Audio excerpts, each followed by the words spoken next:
It's August. That means the year is officially halfway gone. And I want to ask you something, not to guilt you or anything, but to wake you up. The thing that God put into you to bring forth this year, where is it right now?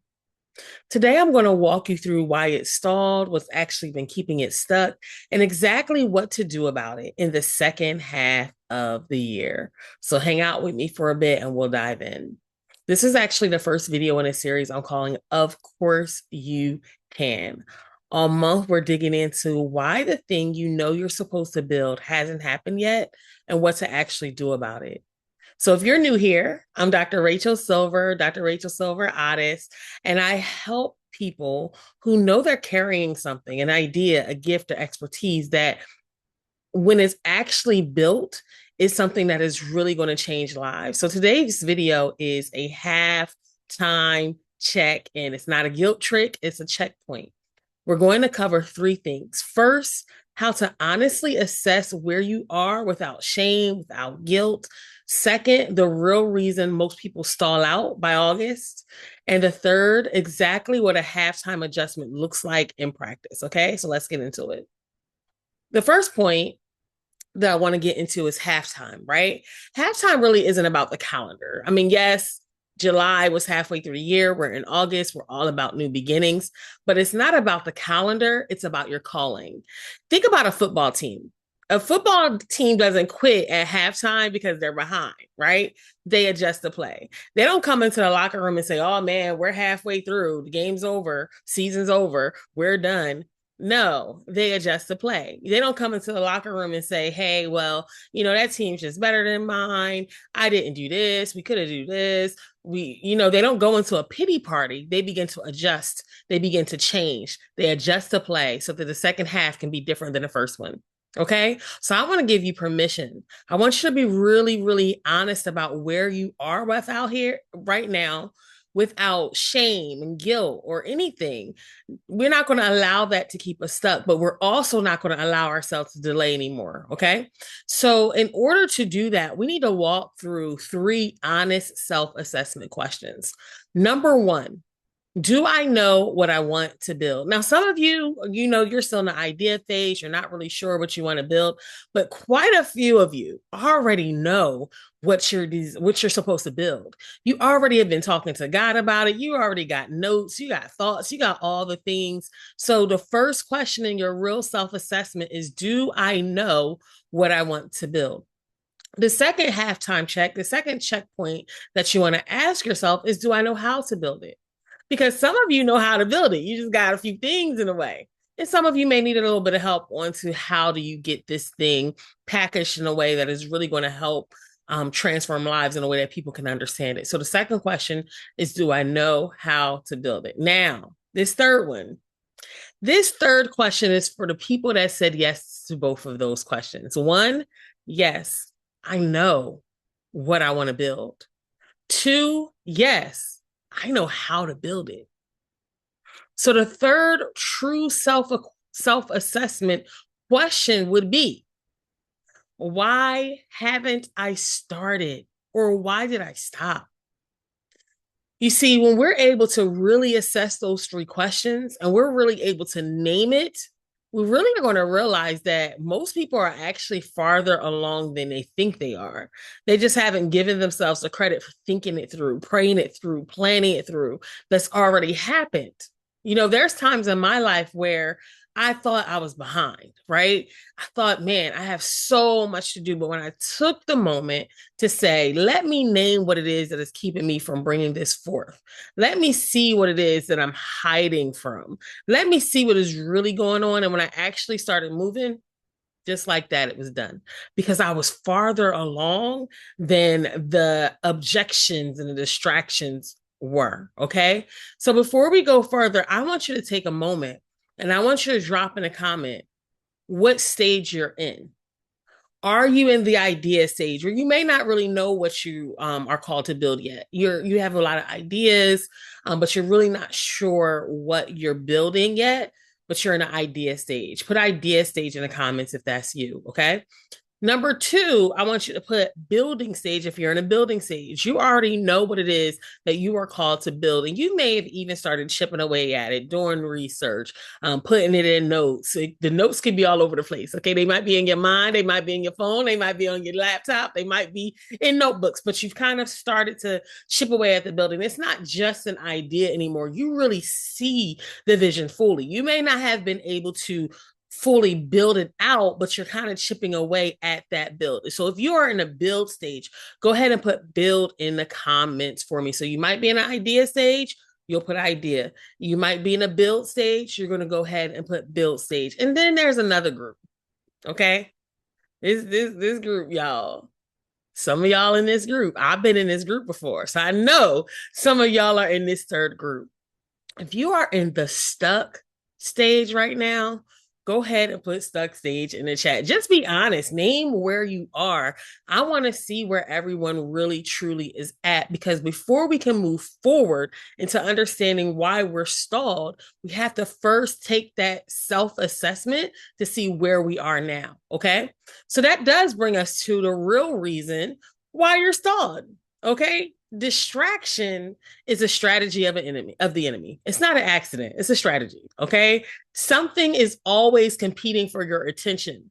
Something is always competing for the attention that your calling needs. And if we are not aware of that and we continue to be distracted, then our second half is going to look a little different. So I want you to think about, I'm going to actually break down 3 common forms that distraction takes place in our lives. Okay. So form number 1 that we often see distraction is comparison. Yep, comparison. Whether you're comparing people in your everyday life or just strolling, watching what everyone else is doing or the version of how everyone else is doing it instead of building yours. Yes, comparison. And I can tell you that more than one way works, right? I have 3 different people that I work with, and their outcomes are very, very similar. Even their process is very similar. But when they first dive into what they're doing, their approach is 3 different ways, yet they're all successful. And so you can sit around and compare, well, this person's doing it this way, so maybe I need to do that. And this person's doing it this way, and maybe I need to do that. And I'm not saying that you shouldn't learn from people, but I am saying if you spend a lot of time comparing and not really moving forward, you will be stuck. And you'll be stuck doing a little bit of this and a little bit of that, and a lot of not working for you. Okay. So comparison is one of the things that really keeps people stuck. The second common form of distraction that I see, other than comparison, is other people's urgent requests eating at your calendar. Let me say it again. Other people's urgent requests eating at your calendar. Dr. Ray, what are you talking about? So you know that God has called you to do something. He has given you exactly what he wants you to do. You might be like, oh, how do I do it? Trying to figure all these things out. But that's not what he said. He said, do it. But everyone else's urgent request is preventing you from bringing forth the calling that he has called you to in this season. And so we have to not only, one, start using those calendars, whether it's a calendar app or a planner or both. We need to start getting those things in there so that we are accountable to ourselves for how we spend our time. But we also have to make sure that we have boundaries around our time. Everything can't be an urgent request. If every single day, everything is, can you do this now? Can I call you today? Can you speak now? And your answer is always yes, baby. You got a boundary issue, not a calendar issue, but a boundary issue. So you do need to say no. Yes. If you have committed yourself, I'm a person that wears a lot of hats. So if you've committed yourself to different things, one, you need to ask yourself what things you need to let go. What are you really supposed to be doing in this season? But if God really does have you having multiple hats, then you also have to have a calendar and you have to have boundaries around your time. So if you're saying, I'm going to spend 2 hours, 4 hours doing this thing, that's the time that you're going to spend on that thing. And you need to go ahead and move on to the next thing. And so if you've moved on to the next thing and an urgent request comes in, guess what? You need to say no. and you need to have boundaries. And I understand that sometimes emergencies come up. But if you have urgent requests every single day, baby, that is not an emergency situation. That is a boundary situation. And you are not protecting your calendar and you are not protecting your calling. So I really need us to look at that distraction that the enemy tries to bring our way when we are looking at everybody else's urgent requests instead of our own. I just recently shared with a group of people, small group of people that I were bringing through my Align Course Accelerator as they were getting clarity and building out their programs. And I went into my bag, my old bag from some years ago, and I said, you know what? I need y'all to look at this because there's a story in the Bible. Okay, we know it as the Good Samaritan, but let me tell you a few things about my Good Samaritan. First of all, there was a story. The story in the Bible is actually Jesus telling a story. Okay, the lawyer asked him. I believe it was the lawyer was like, "Well, you're saying I love your neighbor as you love yourself, but how do I even know who my neighbor is?" Right? So they're asking Jesus these questions, and Jesus pulls in his bag and it's like, there was once this Samaritan, and y'all, Samaritan and Jews didn't get along. All right, I'm not going to go into the whole historical context, but that was like saying, "Yo, this is that." Let me tell you about this hood rat. Let me tell you about this bum. Let me tell you about the worst thing you can think of someone telling you to explain something to you is how Jesus started the story. There was once this Samaritan. I need to know about a Samaritan for. But he was on a journey, which tells me typically when you have a journey, you have a destination. You know where you're going, right? Typically, when you have a journey, I rarely leave my house without knowing where I'm going. Rarely. I don't think I ever leave my house without knowing where I'm going. And a lot of times I'm using the GPS to get there, right? So he had a journey, but along his journey, he saw someone hurting on the side of the road. And I was sharing with this I was sharing, I shared it years ago, but I shared it with this group just recently, is that he didn't help him on the side of the road because he knew, I think, because he knew that there was a danger. If they jumped him here and I stay here, then I'm at danger too.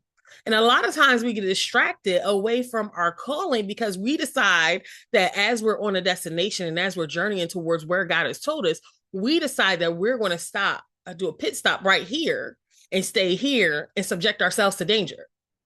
No, he lifted him up, put him on his horse or donkey or whatever he put him on. So in my mind, when I see a situation, first of all, I got to lift him up to God, lift him higher than me, give him to him so I can know what next step to move. And then he brought him to a hospital or he brought him to somewhere that he could get care, gave them some money and said, when I come back, I'll check on you. A lot of us stay right there. We stay with the person that we had compassion towards helping, and we stay right there and we don't continue on our journey. And that's a distraction of the enemy. I'm not saying don't help people, but you have to know where you're going when you're journeying. So when God has called you to do something, when he is called and put something so strong on your heart, and you know it's going to transform so many lives, you cannot keep stopping and staying where you stopped. You have to keep going on your journey. Okay, I digress. So the second common distraction that we see is other people's urgent requests taking up our calendar, and we're not protecting our calendar and we're not protecting our calling. The third thing that I often see as a distraction, or so the first distraction point was, one, we're comparing. Two, we are allowing the other calendar urgent needs to take over our time, other people's urgent needs taking over our calling. We're not having those boundaries. And the third common form of distraction that I often see is chasing new ideas instead of finishing the one you already started. Yep. Chasing new ideas before finishing the one you already started. We serve a God that is creator of all. So it makes sense that we have creation inside of us. And the more time we spend with him, the more ideas, the more creation it will come. But clarity also comes. And if we're doing this and this and this and this in the same season, that is a distraction. And just because God has shown you something doesn't mean that this is the season for you to implement it. So that's something that you really want to spend some time with God, trying to understand and figure out, what is it that you want me to do this season? Okay. And so another Distraction is starting and never finishing what it is that you've already started. And I really want us to think about it, right? When we make decisions for moving forward, we don't want to wait until we feel ready, because feeling is not a strategy. We don't want to wait until the emotions are there and we feel like it's okay. I have so I have a few different programs, right? I am pristine. I don't care. Can't nobody say nothing about my ability to create for people. If you tell me what it is that you want design, if you tell me what it is that you're giving me a vision, I start to see 5 different ways of that vision coming to fruition. That's just something that is natural. I've implemented that so many different spaces in my life that you can tell me that that don't work out for me. I'm gonna say, oh, it's something that's blocking you. I'm gonna pray for you because I done seen it work too many times, right? However, I am not pristine at walking you through doing it. Have I done it? Yes. Have I walked people through building and creating? Absolutely. Have I given you the tools in order to build and create? Absolutely. But I wouldn't say that's my strong point. My strong point is building it for you. Once I get your vision, I'm gonna build. We gonna build. Okay. So, but I do want to be able to help people. And so I have had a few iterations where I've walked people through building their own courses, building their own programs. And I've had one where I'm like, I keep wanting to do this self-paced version, right? But I just can't let it go. So I did have a couple where one I taught them live, and another one I gave them live just recordings and for them to implement on their own. But we did like an accountability call with it. And so I said, you know what? I want to do this. I want to do a self-paced version.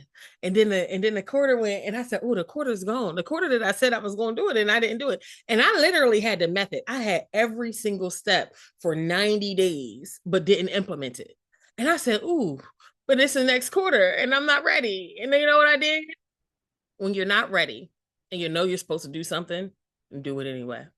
Because my half, not 100%, not perfect effort is still going to unlock something in someone else to bring forth the thing that God has destined them to bring forth to impact and change lives. It is not my job to disobey God and not bring forth the things he's telling me. He told me to do this thing. I wasn't ready for it. I didn't protect my calendar. I didn't give it to him and protect the calling that he had. And the time frame that he told me to do it came. And guess what? I had to do it. I had to do it. And I see the outcomes are beyond anything that I could have done. I see how God used those times to pour into the lives of the people that went through it. I see the things that they have built and the things that they are building, and it is nothing that Rachel Ann Silver Otis could have done. It's something that only God could have done. Yes, I could have perfected it. Yes, I could have made it like I make my client stuff. It could have been so much better. But guess what? It was functional and it was impactful. We have to stop waiting until we feel ready. That is not a strategy. Okay. I'm sorry. I divert. I divert. All right. Let's come back. Let's come back. Let's come back. All right. So the first thing we're wanting to do is, of course, like I said, it's halftime. Let's do an assessment. Let's see where we are. Let's see exactly where we are so we know what to do the second half. The second thing is we got to understand the common pitfalls and the common distractions that will come our way. Okay. Now, my third point today, let's bring it back. We're going to bring it home, y'all. My third and last point today is when we have assessed and when we understand the distractions, the common distractions, what does adjustment really look like? So now we want to talk a little bit is what a halftime adjustment actually looks like. Okay. So I'm going to give you 4 steps. Y'all, I like steps. I don't know if it's the educator in me. I don't know if it's the processor in me. I don't know, but I like steps. So I'm going to give you 4 steps for how you make your halftime adjustment. So you can go back in the game, put some, little something on the scoreboard. All right. So step one, and you can do this now. You can do this today. You do not have to wait. Step 1, audit the next 2 weeks of your calendar. What is actually moving towards your calling and what's just movement, just action. I want you to audit the net. Now, if you don't have a calendar, I'm gonna need you to go ahead and I mean you can view, okay, what do I have coming up? But I'm gonna need you to go ahead and put them things down and write. Put it on the calendar, put it on the planner. But I want you to audit the next 2 weeks. And when you look at your schedule and you look at everything that you have coming up in the next 2 weeks, how many of those things are in alignment with what God has told you to do in this season? Any of them? One of them, two of them, three of them? I mean, I'll be happy even if it's one a week, y'all. But how many of those things are in alignment with what God has told you to do this season? So, step one, calendar audit. Go ahead and put it in the comments. Step one, calendar audit. Step one, calendar audit. We're going to adjust. We got to make some halftime adjustments, y'all. From the second quarter, the second half to look a little bit different, okay? Step two, pick one project to finish first. Now, what number did I say? Did I say 2? Did I say 5? Pick one project to finish first. I don't care if God gave you all of them. I want you to pick one to finish first. Okay. You can go to God and be like, God, which one? Because the woman of God said one. God, which one do you want me to finish first? Pick one project to finish first. I mean, you just put one project in the chat. Put one project in the comments. One project. Okay. Step 3, put a real date on it. You see, a date creates urgency. Someday, or I'm chipping away, or I'm researching, or I'm getting all my things together, and I'm getting all my notes together, and I'm outlining it the way I want to do. All of that is someday energy. And someday energy, it may come someday, and it may not come someday. But a date creates urgency. It means that when you get to that date, you jump, regardless of how ready you are. It also means that you put some things in place so that when you get to that date, it is ready and it is of excellence. But guess what? Urgency is a date. So you either going to put the work in to get to what you need to do by that date, or you're going to jump and see what God do on that date. But you're going to keep that date, okay? So I want you to choose a date. So step 3 is put a real date on it. Go ahead and put it in the comments. Y'all put step 3, put a real date on it. A real date on it. I like calendarizing things. Step 4. Well, step 4 is almost a little bit of a challenge. Just a teeny challenge. I want you to tell 11 people this week, not 11 people over the next month, not 11 people over the next quarter, not 11 people over the next year. This week, I want you to tell 11 people what you're building. You know, when we have a business, if you are doing this as an entrepreneur, as a business owner, and you cannot share what you are building, when you've outlined and you know what it is you're building, if you can't share that with people on a consistent basis, my friend, it might be a hobby you got, but not a business. You have to let people know. Are there time frames that God calls us to be silent and that God calls us to look at things and not share? Absolutely. Those times and those seasons do occur, but they are not the only season. And if it is time for you to launch forth and bring forth what God has called you to build, and you know it's time because you know how urgent it is on your heart. It's like this sense of like, I have to finish. I have to do this now. There's a sense of just can't wait anymore. You know it's time to build it. Tell 11 people this week what you're building and when, because you already, y'all picked your one project already, and you gave the date for one project already. So you already know what it is that you're building. So ain't no distraction, no, some people are like, oh, I'm not going to tell people because I don't want them to come up against what I'm building. Can't nothing come up against what God is giving you, okay? Yes, again, there's times where you should be silent, but when you already know what it is, that's not the time for silence. That's the time to share. That's the time to tell. That's the time to say, hey, on September 21st, on October 2nd, on November 3rd, I am going to be sharing with the world that a program that is going to transform their lives because they have been dealing with ABC. And now this program is going to help address that thing. I want you to tell 11 people this week what you're building and the date that you chose. Okay. All right, y'all. I know. I'm just going. I'm going. Okay. So I really want you to, if you haven't already, put it in the comments. Like, I got a little bit. I'm about to end. But before I end, I really want you to write down that one project in a date. If you need to pause the video, say a little prayer, do what you need to do. But I want you to write it down. Okay. All right. So here's what I keep coming back to. And I've just been thinking about this a lot. Okay, Jesus, he didn't chase the crowd, and I come back to this because I know sometimes people are like, well, they give all the hows. Well, how do I pay for what it is that God gave me, and how do the people that God called me to impact? How do they learn about it? And I'm not saying those aren't good questions, but what I keep seeing is how Jesus acted. Okay, and he didn't chase the crowd. Sometimes he tried to hide from him. Don't tell him I'm here, y'all. But he didn't chase the crowd. Scripture shows us him regularly withdrawing, leaving the noise, leaving the request, leaving the crowd's expectations for what they wanted. And we find him going and spending some time alone with his father. Yep. Spending some time alone with his father. And then when he came back from the mountain, he came back. The people that he was called to serve, guess what? They came to him. Not because he worked harder to be seen, but because he stayed aligned with what he was actually sent to do.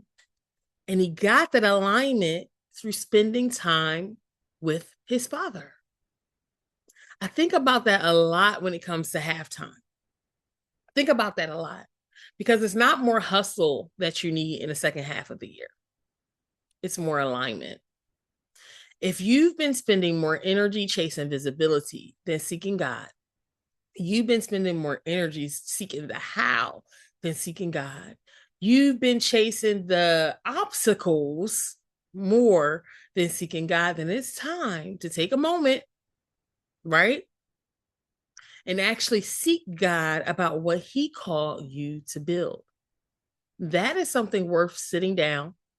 That is something worth studying. The last cohort I brought through Align Course Accelerator, we talk about Nehemiah.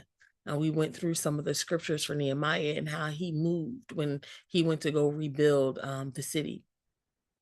Spend some time with God. Spend some time in his word. Spend some time getting aligned and watch the crowd, watch everything you need come to you when you spend time with him and when you move and you walk in obedience. So often he only gives us the next step and not necessarily the whole staircase. So you just got to take it step by step. Okay. So here's your halftime homework.